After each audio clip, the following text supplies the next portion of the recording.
Today I want to talk about consent and offer the broadest framework possible, and then zoom into the various components, and then zoom in again into each component and kind of unpack those a little bit.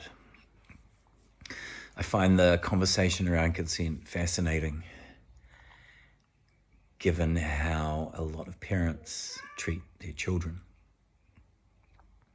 Consent applies in all areas of life. It's not just a thing that comes online when we are in intimate or sexual situations. Consent is doing things with permission, acting with permission.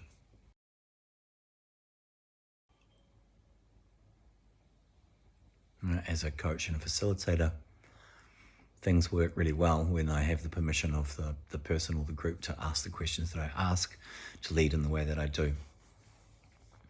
And there's like explicit consent, where I might ask a question. Is it okay if I ask you a question? And then there's implicit consent, which is more of a felt sense and also needs to be verbalized, made explicit. As somebody who might be leading a group, there's an implicit consent. The people who are showing up, they implicitly consent to you leading. And that's permission that can easily be lost and can also easily be deepened. The permission becomes more genuine. So consent, when I have consent, I have permission to do something. And it's not as simple as asking the question, can I? And the person saying yes. Well, it is and it isn't. The first precondition that needs to exist for true consent to happen is trust. And there needs to be a degree of trust in the relationship. Without that trust, any yes or no, we can't know if it's genuine.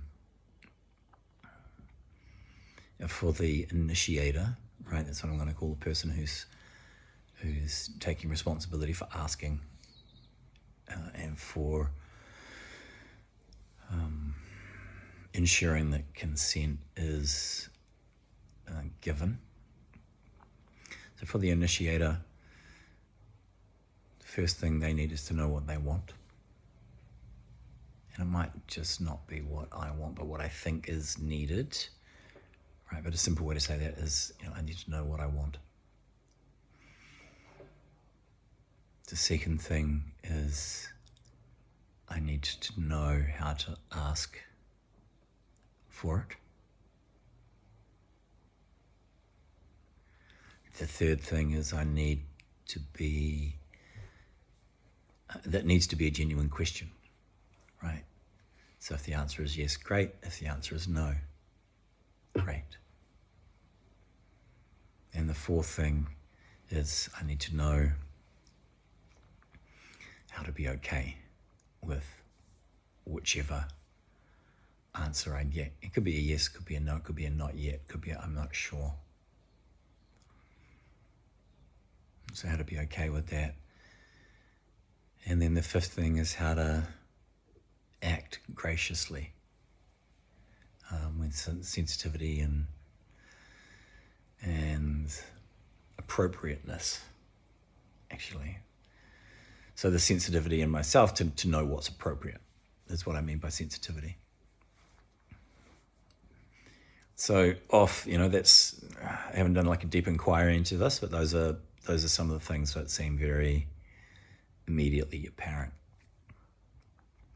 For the responder, the person who's being asked, I need a degree of self-awareness. Is this a yes? Is this a no? Is this a not yet? Is this a I'm not sure? Right, so I need to be in touch with, hello little fly. I need to be in touch with myself enough to know what my response is. Number one. Number two, I need to be able to fully inhabit my yes, my no, my maybe. So there's a degree of confidence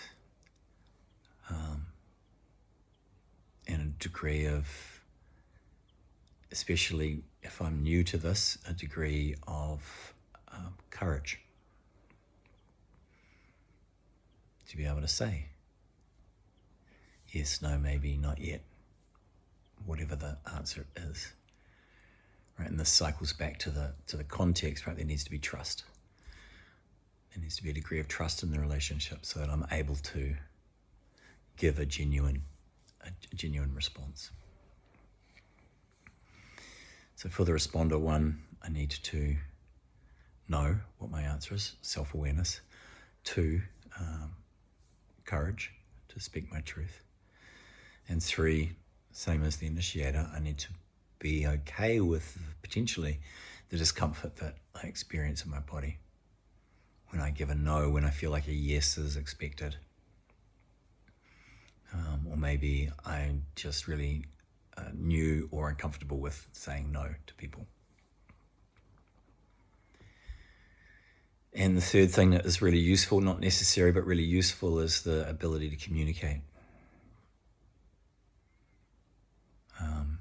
It's not always necessary, and it can be really useful to be able to articulate what's going on when there is a degree of trust in the relationship, to be able to articulate what's going on for me around my yes and no. We don't need to justify or explain, right? Our yes and our no are enough. But also in the interests of intimacy and honesty and transparency, sometimes that can be really useful to share a little bit about your process or what's going on. So those are some of the components of genuine consent, right? And I don't see how genuine consent is possible if any one of those things is missing. If there isn't trust in the relationship, a yes or a no will be people-pleasing or a fawn response or a fear response, potentially. Right? If I'm overbearing or overpowering, I can get a yes, but it's not a true yes. As a responder, if I'm a fawner or a people pleaser, most of us have that in us. My yes or no, degree of likelihood they won't be genuine.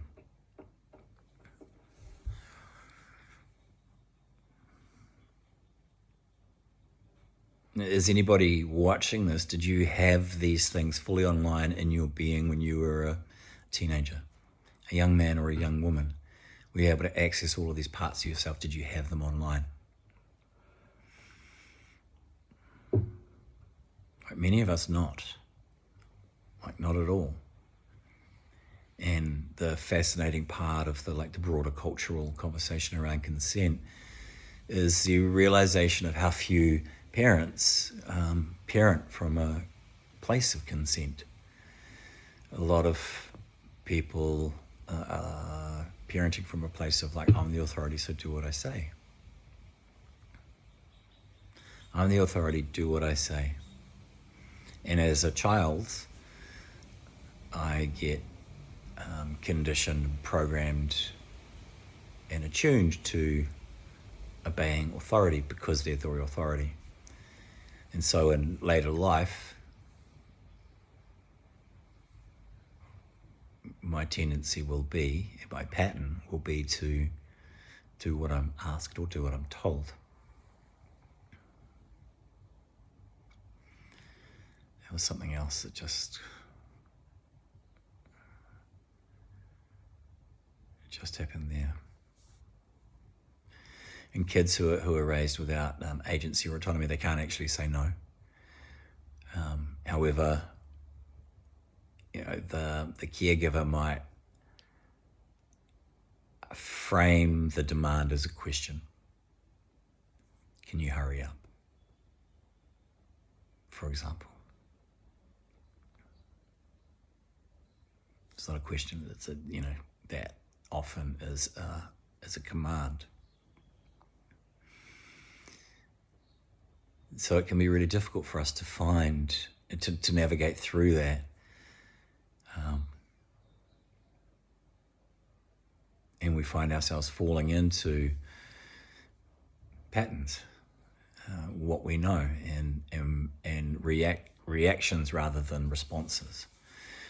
What I mean by reaction rather than response is it happens very fast, and I there's a degree of discomfort in my body, so I just say the thing that I know how to say, rather than taking a moment. What's real and true for me? I'm going to share that.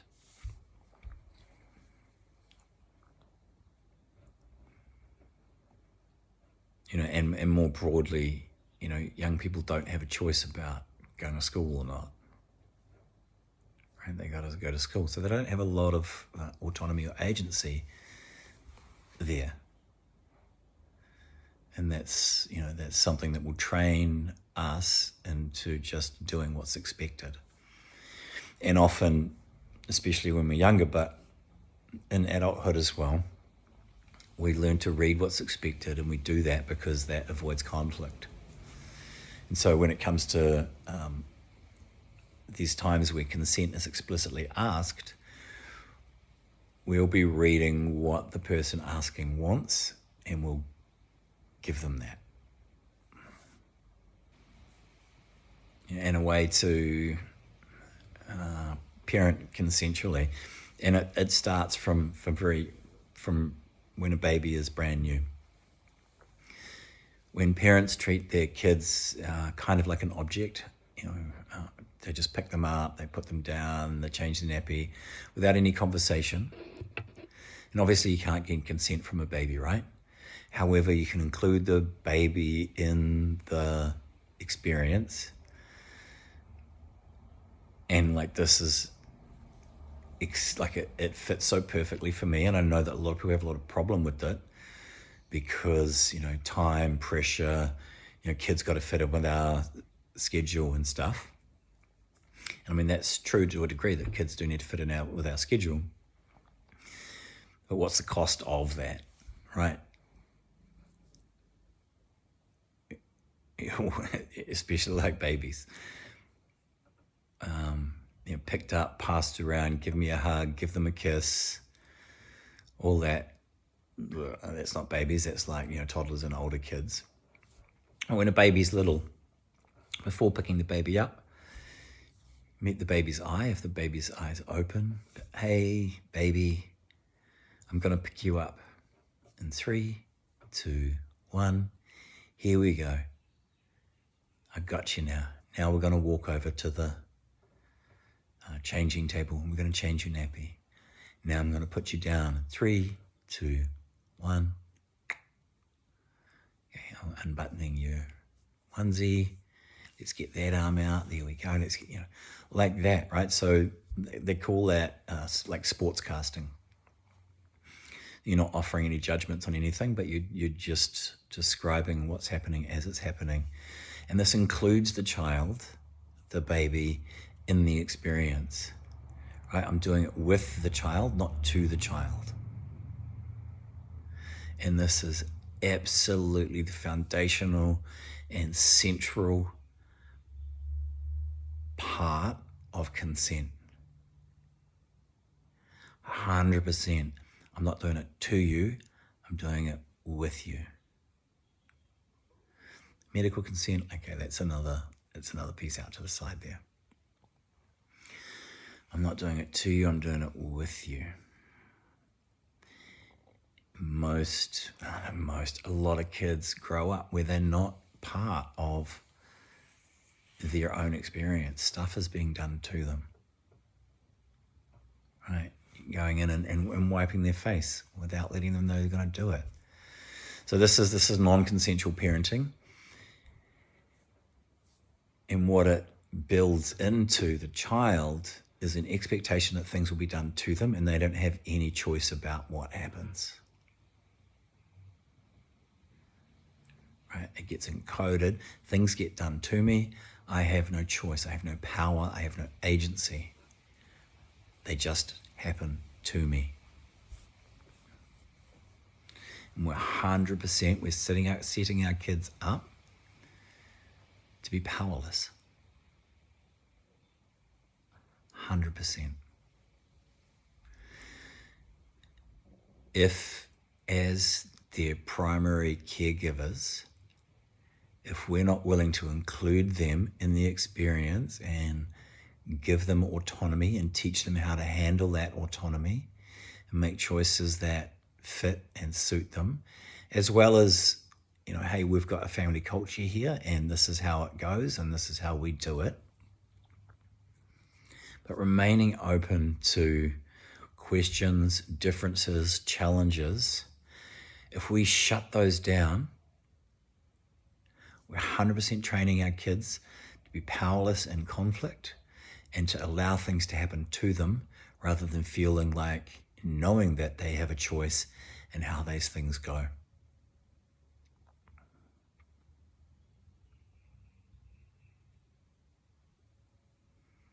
Parents who are confused about sexual misconduct, sexual assault, sexual violence with teenagers and young adults and adults, that's the place to look.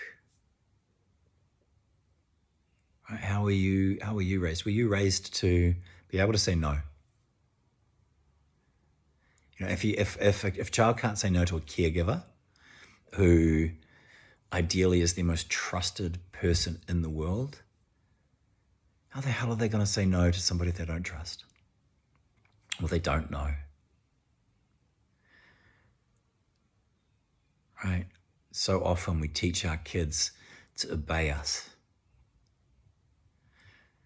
Right? So that's an extrinsic and external motivation. I'm going to do this in order to keep the peace, not have conflict, not upset them. And if that's what we're teaching our kids to do, and that's the perspective that they have on the world, of course, when it comes to adult relationships and intimacy, they're going to be pushovers, 100%. Terrified to say no, terrified to represent themselves. Right? Because there are so many key elements to genuine consent. Trusting relationship, knowing what I want, having the courage to ask for it, being okay with a no. Right? And as the person who's responding, knowing what I want, having access to my no. And if I've never been allowed a no growing up, that no is going to be really uncomfortable and will often result in the person saying yes in order to avoid the potential disruption or conflict that a no might bring.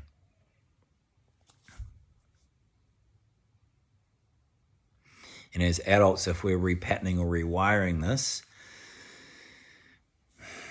it's can be quite a big bit. Super worth it. Super worth it. And learning we don't have to justify or explain why we're saying yes or no. We can give it, and that's it.